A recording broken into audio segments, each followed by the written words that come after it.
हदीस पाक सुनिए, हज़रत अबू हुरैरा रज़ियल्लाहु ताला अन्हु से रवायत है, आप फरमाते हैं अल्लाह रब्बुल आलमीन फरमाता है आना इंदा ज़न्नि अब्दी बी।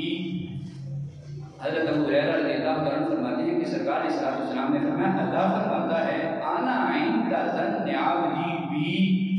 मैं बंदे के गुमान के साथ होता हूँ, जिस तरह बंदा मुझे गुमान करता है मैं उसके साथ होता हूँ।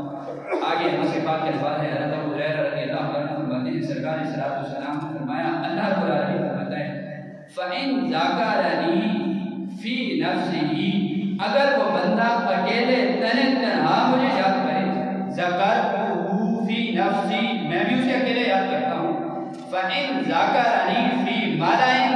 राह फरमाता है अगर बंदा मुझे गिरोह में याद करे, जमात के अंदर याद करे, लोगों के इकट्ठ के सामने याद करे, बहुत सारे अहबाब दोस्त मौजूद हों, वहां अल्लाह का जिक्र करे, अल्लाह रब्बुल आलमीन फरमाता है ज़करतुहु फ़ी मलाइन खैरन मिन्हु और कमा क़ाल, राह फरमाता है बंदा अपने गिरोह के अंदर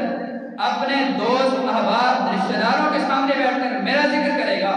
राह फरमाता है फिर मैं इससे बढ़कर एक जमात है यानी फरिश्तों की जमात, बंदा यहाँ फर्शे बरी में बैठकर बंदों के सामने रब का जिक्र कर रहा होता है, रब्बे कायनात अर्शे बरी में बैठकर फरिश्तों के सामने उस बंदे का जिक्र कर रहा होता है। इतनी खूबसूरत बात अल्लाह कहता है, अल्लाह रब्बुल आलमीन उस पर अपनी नजरे रहमत फरमाता है,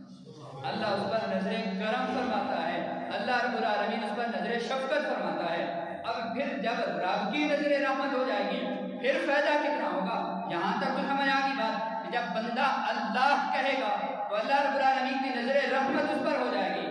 आगे हदीस के अल्फाज हैं, जब बंदे पर अल्लाह रब्बुल आलमीन नजरे रहमत फरमा देता है तो उसके सबब अल्लाह की एक नजरे रहमत की बरकत से उस बंदे के सत्तर गुनाहों